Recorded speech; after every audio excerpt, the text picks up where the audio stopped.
Oke, selamat pagi teman-teman semua. Salam sehat, salam pejuang NIP. Semoga teman-teman tahun ini yang menonton channel ini bisa lulus CPNS tahun ini. Oke, tentunya ya teman-teman pasti sudah mengikuti ujian SKD dan semoga bisa lanjut ke ujian SKB ya. Dan di sini saya akan membahas tentang soal-soal SKB kesehatan secara umum ya. Dan ini soal-soal yang saya buat ini adalah berdasarkan FR yang saya dapatkan pada saat tes CPNS tahun lalu. Oke, kita langsung aja. Nomor 1, manfaat nilai ekonomis imunisasi bagi bayi balita adalah A. Diberikan secara cuma-cuma oleh pemerintah. B. Anak tidak mudah sakit sehingga tidak perlu berobat dan mengeluarkan uang. C. Murah dan mudah didapat. D. Gratis dan diberikan oleh pemerintah. E. Mencegah penyakit yang dapat dicegah dengan imunisasi atau PD3I. Nah, sebelumnya kita harus tahu tujuan umum dari imunisasi itu adalah menurunkan angka kesakitan, kematian, dan kecacatan akibat penyakit PD3I. Nah, ini adalah tujuan umum. Sedangkan yang ditanya adalah nilai ekonomisnya. Nilai ekonomis bagi bayi balita itu apa? Tuh. Nah, nilai ekonomisnya itu adalah anak tidak mudah sakit. Nah, karena tidak mudah sakit berarti tidak perlu mengeluarkan uang untuk berobat. Ya, kenapa? Karena beberapa penyakit sudah dicegah ya, sudah dicegah dengan imunisasi. Jadi soal-soal seperti ini nilai ekonomis imunisasi ini banyak. Ada nanti nilai ekonomis imunisasi bagi keluarga ya, beda-beda. Ada lagi manfaat imunisasi bagi tumbuh kembang balita. Nah, jadi teman-teman nanti harus lebih jeli ya dalam menjawab soal seperti ini. Karena soalnya terlihat mudah, tapi opsinya itu mirip-mirip semua, seolah-olah semua benar ya. Oke. Jawaban bagian B ya. Oke. Soal nomor 2, jaminan kesehatan nasional merupakan bagian dari ya, apakah BPJS, SJSN, SKN, BPJS Kesehatan atau jam persal. Nah, ini penjelasannya. Program Jaminan Kesehatan Nasional atau JKN merupakan bagian dari sistem jaminan sosial nasional atau SJSN ya. Kalau SKN ini sistem kesehatan nasional, ini sistem jaminan sosial nasional, dan ini adalah BPJS ya. Nanti ada soal berikutnya. Oke. Jadi jawaban yang tepat adalah bagian B. Ya. Oke, lanjut. Tujuan pembangunan yang diselenggarakan oleh puskesmas adalah tercapainya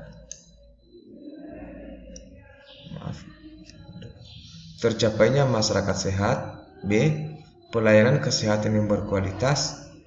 C. Cakupan pelayanan kesehatan bermutu. D. Meningkatkan kesadaran, kemauan, dan kemampuan hidup sehat bagi setiap orang agar terwujud derajat kesehatan yang setinggi-tingginya. Sedangkan E. Meningkatkan cakupan pelayanan kesehatan ibu dan anak. Nah, ini mirip semua kan? Seolah-olah benar semua, jadi kita bingung mana ini. Nah, mari kita tinjau. Nah, ini berdasarkan peraturan yang mengatur tentang kebijakan dasar puskesmas. Bagian D dijelaskan bahwa tujuan pembangunan kesehatan yang diselenggarakan oleh puskesmas adalah meningkatkan kesadaran, kemauan, dan kemampuan hidup sehat bagi setiap orang yang bertempat tinggal di wilayah kerja puskesmas agar terwujud derajat kesehatan yang setinggi-tingginya. Ya. Jadi jawaban yang paling tepat adalah bagian D. Ya. Oke, lanjut. Soal nomor 4. Di bawah ini yang bukan merupakan prinsip penyelenggaraan puskesmas. Nah, berarti yang bukan ya. Nah, paradigma sehat, pertanggungjawaban wilayah, kemandirian masyarakat, ketersediaan akses pelayanan kesehatan, cakupan pelayanan kesehatan bermutu. Oke, mari kita cek apa saja prinsip penyelenggaraan puskesmas. Nah, ini masuk ya, ini wajib dihafal. Oke. Prinsip penyelenggaraan puskesmas itu ada 6. Pertama, paradigma sehat. 2, pertanggungjawaban wilayah. C, kemandirian masyarakat, ketersediaan akses pelayanan kesehatan, teknologi tepat guna, keterpaduan dan kesinambungan. Ya, jadi jawaban adalah bagian E yang bukan merupakan prinsip penyelenggaraan puskesmas ya. Itu cakupan pelayanan kesehatan bermutu. Ini wajib dihafal ya. Oke, nomor 5 ini juga perlu dihafal. Undang-undang BPJS diatur dalam. Ya, mari langsung kita cek. Nah, UU nomor 24 tahun 2001 itu tentang BPJS, berarti ini jawabannya ya, bagian A. UU nomor 40 tahun 2004 itu tentang SJSN. UU nomor 36 tahun 2014 itu tentang tenaga kesehatan. UU nomor 38 tahun 2014 tentang keperawatan. UU nomor 36 tahun 2009 tentang kesehatan ya. Ya, jadi jawaban yang benar adalah bagian A.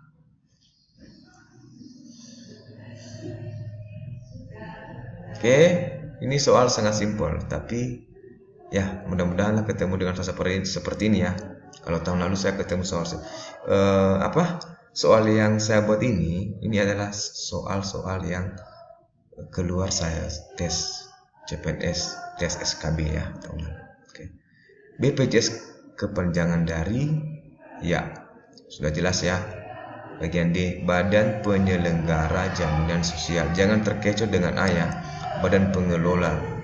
Salah ya, yang benarnya penyelenggara. Oke, sudah jelas ya. Nah, ini soal nomor 7. Imunisasi ulangan pada anak sekolah dasar adalah ya, apakah TT, BCG, campak, DPT ataupun polio? Nah, jawaban yang tepat adalah bagian C. Campak diberikan pada anak SD kelas 1 ya. Ada istilahnya dikenal dengan bias, bulan imunisasi anak sekolah. Itu yang diberikan adalah campak, TD dan DT ya. Oke, soal nomor 8 ini lagi. Tenaga kesehatan yang boleh tidak ada di puskesmas. Nah, di sini teman-teman bisa lihat di PMK nomor 75 tentang puskesmas. Nah, ya, yang boleh tidak ada itu adalah fisioterapi ya. Dokter, perawat, kesehatan masyarakat, kesehatan lingkungan, gizi, bidan, apalagi ya, counseling, udah ada ya, termasuk semua. Yang boleh nggak ada itu kayak fisioterapi, rekam medis ya, dan lain sebagainya. Oke, soal nomor 9. Tujuan KB bagi bangsa Indonesia adalah A.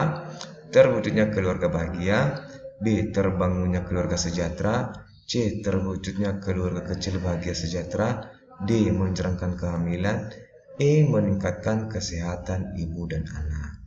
Nah, jawabannya C ya.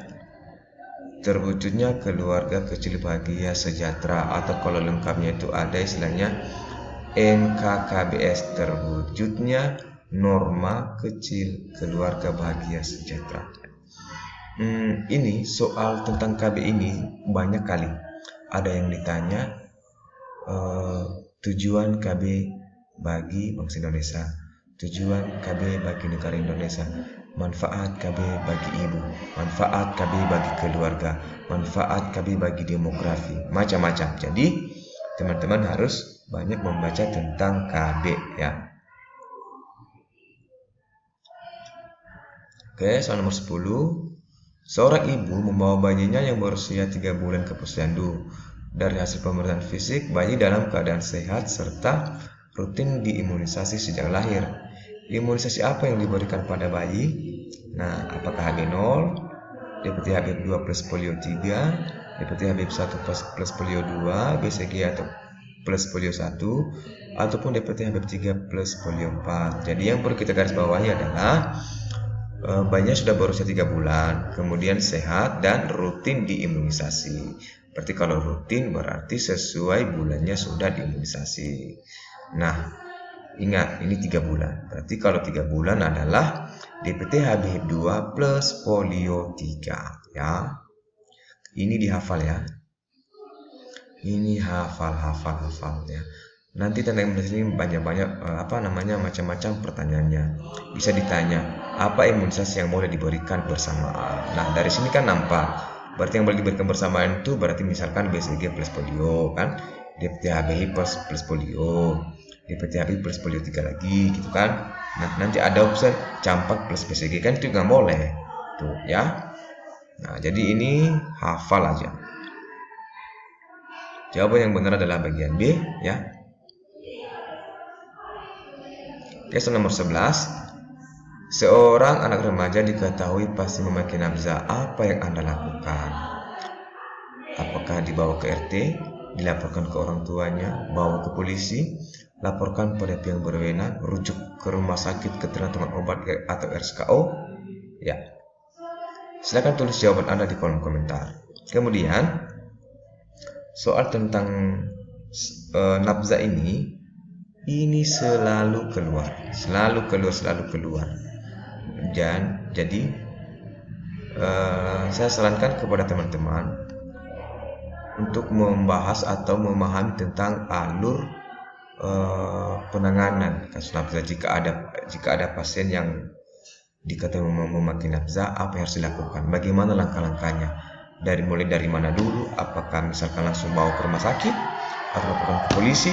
Nah, jadi menurut saya teman-teman perlu belajar lagi tentang hal ini, oke ya. Dan jangan lupa silakan tulis jawaban Anda di kolom komentar, like video ini, share, dan jangan lupa berikan komentar agar channel ini terus berkembang. Oke, terima kasih.